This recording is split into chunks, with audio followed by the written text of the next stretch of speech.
नहीं कर पा रहे। इंडिया को नीचा दिखाने के लिए यू आर विलिंग कि आप ये चीज करो। और अनफॉर्चुनेट बात यह कि इंटेलेक्चुअलिज्म का इतना फुकदान है पाकिस्तान के अंदर कि वो इस चीज से वाकिफ नहीं है कि इन चीजों से पाकिस्तान में इंतहा पसंदी को बढ़ावा मिलेगा। अंकल आप बड़े खुश हो रहे हैं, ये आपका व्हाट्सएप भी बंद करवाएंगे। ये रात को आंटी से छुप के आप व्हाट्सएप करते हो ना, इधर उधर दोस्तों के व्हाट्सएप देखते भी हो, सुनते भी हो, ये जब आ जाएंगे ना, या इनकी सोच यहां आ जाएगी तो वो बंद हो जाएगा।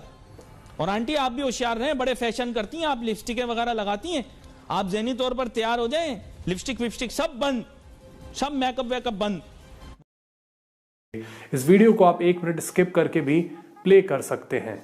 नमस्कार दोस्तों, कैसे हैं आप लोग। हम फिर से वापस आ चुके हैं एक नए वीडियो के साथ। तो गाइज, अगर आपने अभी तक हमारा चैनल सब्सक्राइब नहीं किया है तो प्लीज़ सब्सक्राइब कर लीजिए और इस हमारी बेल आइकन को भी दबा दीजिए। इस वीडियो को लाइक करिए, कमेंट करिए और अपने फ्रेंड के साथ, फैमिली के साथ इस वीडियो को शेयर करिए।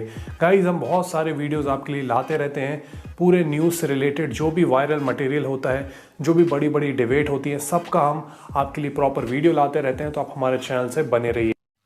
मैं उस कौम का बच्चा हूं, बड़ा दुश्मन बना फिरता है जो बच्चों से डरता है।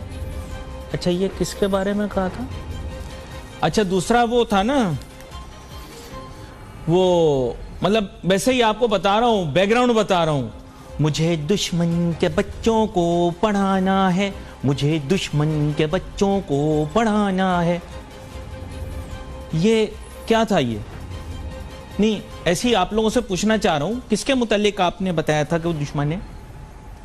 एक्सक्यूज मी, ऐसे ही यार, मैं छोटा सा बच्चा हूं। छोड़ो यार, तुम लोग कोई बहुत ही बड़े आमिर लियाकत हो। आमिर लियाकत क्या है? आप वही हो, और बहुत बड़े वाले हो।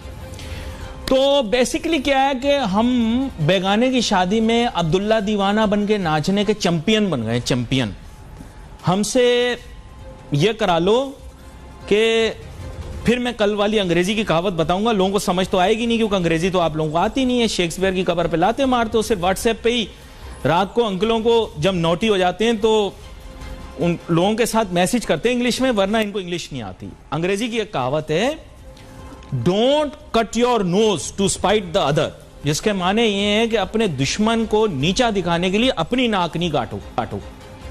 पहले मैं सोचता था ऐसे कौन से बेवकूफ लोग हैं जिनके मुतालिक ये कहावत, ये देख रहे हो इन लोगों को, ये लोग देख रहे हो तुम, ये चेक करो, इनकी जहानत चेक करो, ये हमसे भी बड़े आमिर लियाकत हैं। ये चेक करो इन लोगों को, ये चेक करो, ये कर क्या रहे हैं, ये दिखाओ यार, ये जहाज का पूरा सीन दिखाओ। यानी इन लोगों के साथ आप ये कह रहे हो कि आपके पड़ोस में इस टाइप के लोग बसते हैं, चाहे वो किसी भी सूरत या शक्ल में हो, and you are fine with it. There is some serious psychological problem with you. आपके मानसिक संतुलन, माजरत, बचपन में इंडियन फिल्में ज्यादा देखी, आपका दिमागी तवाजुन जो है वो आपने खो दिया है। जो आप पाकिस्तान में डिस्को डांस कर रहे हो, नाच गा रहे हो, आप अपना मानसिक संतुलन, सॉरी, साइकोलॉजिकल इंबैलेंस हो गया आपको, आप ज़हनी तवाजुन अपना खो चुके। प्रॉब्लम को आप आइडेंटिफाई नहीं कर पा रहे। इंडिया को नीचा दिखाने के लिए यू आर विलिंग कि आप ये चीज करो। और अनफॉर्चुनेट बात यह है कि इंटेलेक्चुअलिज्म का इतना फुकदान है पाकिस्तान के अंदर कि वो इस चीज से वाकिफ नहीं है कि इन चीजों से पाकिस्तान में इंतहा पसंदी को बढ़ावा मिलेगा। अंकल आप बड़े खुश हो रहे हैं, ये आपका व्हाट्सएप भी बंद करवाएंगे। ये रात को आंटी से छुप के आप व्हाट्सएप करते हो ना, इधर उधर दोस्तों के व्हाट्सएप देखते भी हो, सुनते भी हो, ये जब आ जाएंगे ना, या इनकी सोच यहां आ जाएगी तो वो बंद हो जाएगा। और आंटी आप भी होशियार रहे, बड़े फैशन करती हैं आप, लिपस्टिक वगैरह लगाती हैं, आप ज़हनी तौर पर तैयार हो जाएं, लिपस्टिक विपस्टिक सब बंद, सब मेकअप वेकअप बंद। वहां पे यहां पे सही है। तो आप समझने की कोशिश नहीं कर रहे हो कि what I am talking about, क्योंकि आप लोग क्रेजी हो। मैं आपको सही बता रहा हूं, मेरी इतनी अभी इस वक्त वो हुई है ना कि आप सोच नहीं सकते हो। You have to understand and the economic consequences, your stock exchange is getting hurt, your business will get hurt, your country rating will go down. Why don't you realise? And whose machination is this? जो इनके सबसे खिलाफ हैं। ये यहां पर देखो, सबसे ज्यादा खल किसको रही थी अमेरिकन प्रेजेंस यहां पे, वो ईरान को खल रही थी। ये आए भी इसीलिए थे ताकि अमेरिका की जो फोर्सेस हैं यहां पाकिस्तान में और मिडिल ईस्ट में ईरान को क्वेल कर सकें। ईरान का जो इन्फ्लुएंस है, ईरान के पास 20% तेल है दुनिया का, नोटू पैसा भी बहुत है, हथियार भी बहुत है ईरान के पास। तो ये उनको न्यूट्रलाइज करने के लिए आए थे। वो तो चाहते थे कि यहां से अमेरिकन चले जाएं, ईरानियन चाहते थे कि अमेरिकन चले जाएं। आप मुझे बताओ यार, ये किस तरह से पॉसिबल हुआ? ये लोग जो आपको दिख रहे हैं, आपके ख्याल से क्या ये पूरा मुल्क टेक ओवर कर सकते हैं बगैर जदीद हथियारों के, बगैर नोटू के? कोई तो होगा ना इनके साथ। और दिन का इंतखाब बड़ा प्यारा किया। इंडिया को मैं एक पैगाम देना चाहता हूं यहां पे, इंडियंस, पाकिस्तानियों के शर से डरो। हम तुम्हारे नजदीक से गुजर जाए, हम तुम्हें तबाह कर देंगे। मिसाल देखो, हमने यहां से मायरा खान भेजी, शाहरुख खान का कैरियर तबाह, एक फिल्म किया उसने, तबाह। हमने यहां से फवाद खान को भेजा, एक फिल्म की उसने सोनम कपूर के साथ, सोनम कपूर का करियर तबाह, कोई फिल्म ही नहीं दे रहा सोनम कपूर को। तो इंडियंस, आप वाकिफ रहें, पाकिस्तानियों से पंगा लेने से पहले हम 5 से गुजर जाए ना तो जमीन बंजर कर देते हैं। ये जो मैं बातें कर रहा हूं, ये अपनी कौम के लिए कर रहा हूं, आप लोगों के लिए नहीं कर रहा। मुझे पता है सबसे ज्यादा प्रोग्राम इंडियंस मेरा देखते हैं, क्यों देखते हैं मुझे नहीं पता। खिंचाई मैं अपनों की करता हूं तो बेटा तुम लोगों की ऐसी खिंचाई करूंगा तो लग पता जाएगा। लेकिन अभी बात हम अपने, ये गाना बच्चे बच्चे की जुबान पे होता था कि बच्चों को हमने, दुश्मन के बच्चों को पढ़ाना है, उसको पढ़ाना है। तो ये दुश्मन कौन थे? फिर पहले आपको याद होगा, बड़ा दुश्मन बना फिरता है जो बच्चों से डरता है। तो मैडम वो कौन से वाले दुश्मन थे, और वो वाले दुश्मन कौन से थे, और ये वाले दुश्मन कौन से थे, और इनमें अच्छे कौन से होंगे और बुरे कौन से होंगे? और पाकिस्तान में इस पे शादियाने क्यों बजाए जा रहे हैं और खुशियां मनाई जा रही हैं, जो कि एक बड़ी ही, मैं कहूँगा कि हमारे लिए अलार्मिंग न्यूज़ भी है, और हमें भी इससे बड़ा बहुत ज़्यादा जो है वो मैं तो कहता हूँ कि बहुत ज़्यादा कंसर्न होना चाहिए। क्या कहती हैं आप? देखिए, वो जो दुश्मन के बच्चों की आप बात कर रहे हैं, उसमें बहुत से हमारे दुश्मन थे जो यकजा हो गए थे। हिंदुस्तान भी उसमें शामिल है, उसमें अमेरिका भी शामिल है, उसमें अफगानिस्तान में जो हुकूमत थी उस वक्त वहां मौजूद जो बिठाई गई थी मगरिब की तरफ से, उसमें बरतानिया भी शामिल है। ये सारे दुश्मन हमारे मिल गए थे और वो हम पे वार कर रहे थे, और उनको अफगानिस्तान की सरजमीन मुहैया कर दी गई थी जो उस वक्त की वहां हुकूमत थी उसने। तो उन लोगों ने सब में मिल के पाकिस्तान को सैंडविच कर रहे थे। और मैं समझती हूँ कि ये तो एक वो है, एक मतलब, मगर सबसे अहम चीज ये है कि हमें इस वक्त बड़े बड़े इश्यूज पे, सब्सटैंटिव इश्यूज पे तवज्जो देनी चाहिए। मैं समझती हूँ कि हम लोग जो है पाकिस्तान में, हम लोग इतना ज्यादा मगरिब की तरफ झुकाव है हमारा कि हमें जब भी मगरिब की कोई शिकस्त होती है या कुछ होता है तो हम डर जाते हैं। ये बड़े अफसोस के साथ हम तो खुशियां मना रहे हैं, हम तो इतनी खुशियां मना रहे हैं, यकीन करें लोग अपनी बेटियों की शादी पे इतना खुश नहीं होते जितना तालिबान के काबुल में दाखिल होने पे पूरा पाकिस्तान खुश है। आप सोच नहीं सकती, यकीन करें ये रुक नहीं सके, वरना सड़कों पे निकल के डांस करते ही। मेरे ख्याल में खुशी का मौका है, और वो इसलिए खुशी का मौका है, मैं भी चाहूंगी कि तमाम मुसलमानों को और अफगानिस्तान के लोगों को और पाकिस्तान के लोगों को मुबारकबाद देना चाहूंगी, क्योंकि ये एक ऐसा मौका है कि एक ऐसी मतलब जिसको कहते थे रैग टैग आर्मी, जिसके पास ना असला था, ना उसके पास कोई जदीद वो थे हथियार थे, और वो सिर्फ अपने ईमान की बलबूते पे, इसलिए क्योंकि वो करप्ट नहीं है, इसलिए क्योंकि वो अपने, वो जो उनके मुल्क का इस्तेसाल हो रहा था वो उसके खिलाफ उठ खड़े हुए थे। वो ये नहीं कर रहे थे कि जाके अमरीकियों और बरतानिया और नेटो से कुछ फायदे हासिल करने की कोशिश करें, जैसा कि हमारे मुल्क में है। नहीं 30 साल पहले तो हमारा नैरेटिव ये था कि ये रशियंस को शिकस्त देंगे, और 10 साल हमारी कौम इसी डिस्को डांस में लगी रही, और कितने ही बच्चे हमने मरवा दिए इस चक्कर के अंदर कि अब रशियंस को मारेंगे। और उससे पहले आपको पता है ग्रेट गेम था। तो ये तो मैडम वेस्ट नहीं है, इससे पहले रशिया को भी इन्होंने जूते मार के यहां से निकाला है पहले। सही है, वो सही है।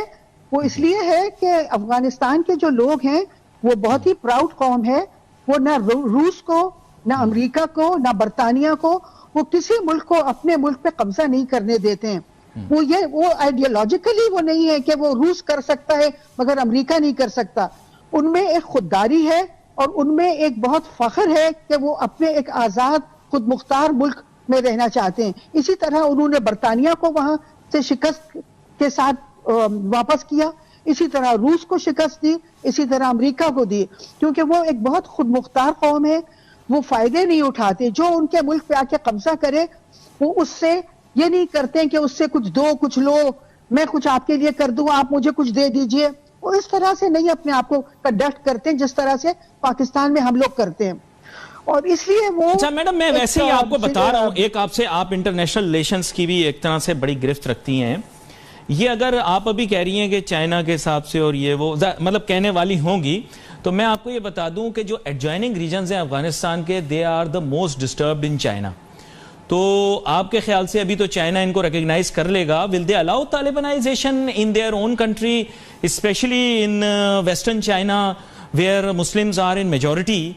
तो अगर इतने ही तालिबान अच्छे लगते हैं तो इनकी सोच को वहां भी फरोग देने की इजाजत होनी चाहिए और वीगर मुसलमान जो हैं उनके साथ भी तबादला ख्याल होना चाहिए। आप क्या कहती हैं, उनकी भी अलहदा रियासत बन जाए, चाइना उनको भी रिकॉग्नाइज कर ले, क्या कहती हैं आप? देखिए अभी तो आप बहुत बड़ी जंप आपने मार दी। नहीं, जज्बा ईमानी हमारे वीगर मुसलमानों में भी है, जिनको जो चाइना में मौजूद हैं, इंतहा पसंदाना रवैया उनके भी है, उनको भी रिकॉग्नाइज कर लें। सबसे पहले तो आप अफगानिस्तान पे तवज्जो दीजिए कि अफगानिस्तान की सिचुएशन डिस्कस कीजिए, उसके बाद चाइना पे जंप मारेंगे, मगर अभी फिलहाल इतनी बड़ी जंप नहीं मारी है। अच्छा, मैं ये कहना चाह रही थी कि पाकिस्तान का, मैंने बहुत अरसे से ये कह रही थी कि हिंदुस्तान हमारे साथ ताउन नहीं कर रहा था। हमने बहुत ही कोशिशें की कि सार्क को एक फाल बनाएं और सार्क के जरिए हिंदुस्तान, पाकिस्तान, बांग्लादेश और श्रीलंका, ये सारे मुमालिक अपनी मईशतों को परवान चढ़े। और तो दोस्तों ये वीडियो यहाँ पर होता है समाप्त। आप यहाँ से ये वीडियो छोड़कर जा सकते हैं। तो इस एंकर का आपने डेफिनेटली एक्सप्लेनेशन सुना होगा, काफ़ी अच्छा लगा होगा। हालांकि ये थोड़ा सा मस्करी वाज एंकर है, थोड़ा सा नटखट है, थोड़ा सा व्यंग्यात्मक है, जो चीज़ मेरे को इसकी पसंद आती है। तो मैंने इसको काफ़ी मतलब एंजॉय करता हूँ मैं इसको। हालांकि आप देख सकते हैं कि इस एंकर के साथ एक लेडी थी, तो लेडी के आर्ग्यूमेंट से आप समझ सकते हैं कि पाकिस्तान की सोच क्या है। हालांकि ये एंकर थोड़ा सा एंटरटेनिंग है लेकिन अच्छी बातें करता है। तो दोस्तों, पाकिस्तान के प्राइम मिनिस्टर इमरान खान ने तालिबान की तो तारीफ़ कर दी है। तालिबान को उन्होंने बोला है कि मतलब वो तालिबान को खुलकर सपोर्ट किया उन्होंने। हालांकि इसमें तो कोई ढकी छुपी बात थी नहीं, वो पहले से ही पाकिस्तान के जो लोग थे वो तालिबान को सपोर्ट कर रहे हैं। वो तो ऐसे खुश हो रहे हैं जैसे कि मान लीजिए उन्होंने कोई वर्ल्ड कप जीत लिया हो, इतना ज़्यादा सेलिब्रेट हो रहा है पाकिस्तान में तालिबान का ये जो कब्जा। तो दोस्तों, अब आपको क्या बताएं, अभी एक स्टेटमेंट देखी है मैंने तालिबान के जो एक प्रवक्ता हैं, उन्होंने बोला है कि इंडिया अपने जो प्रोजेक्ट है वो पूरे करे, इंडिया अपने अधूरे काम पूरे करे। तो दोस्तों, अब एक इंडियन गवर्नमेंट भी एक असमंजस में है।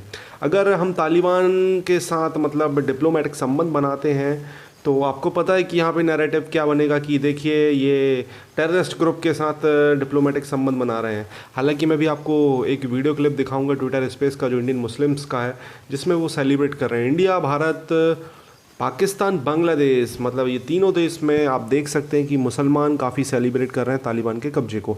और आप समझ सकते हैं उसके पीछे रीज़न क्या है। उसके पीछे मैं रीज़न बताना नहीं चाहता आपको, अगर आप समझते हैं इस्लाम को तो आप समझ जाएंगे। तो दोस्तों, अब देखते हैं आगे सिचुएशन बनती है क्या भारत को तालिबान के साथ डिप्लोमेटिक संबंध बनाने चाहिए। अगर अफ़गानिस्तान में हमें अपना जो इन्वेस्टमेंट है अगर वो हमें खोना नहीं है तो क्या कहते हैं आप? इसके बारे में हमें कमेंट सेक्शन में ज़रूर लिखें।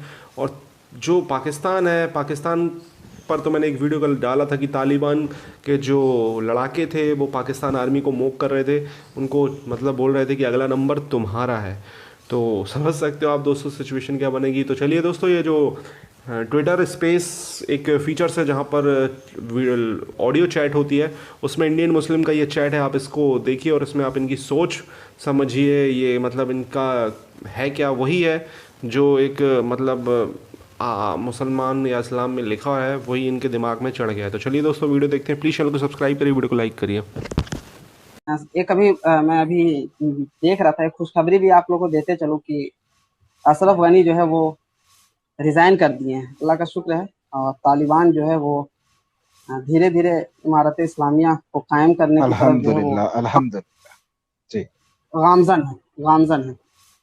तो मुझे वो लगता है कि हाँ, हमें उनसे सबक लेना चाहिए और सीखना चाहिए कि आज़ादी हासिल करने के लिए किस तरह की जिद्दोजहद और कोशिश करनी चाहिए।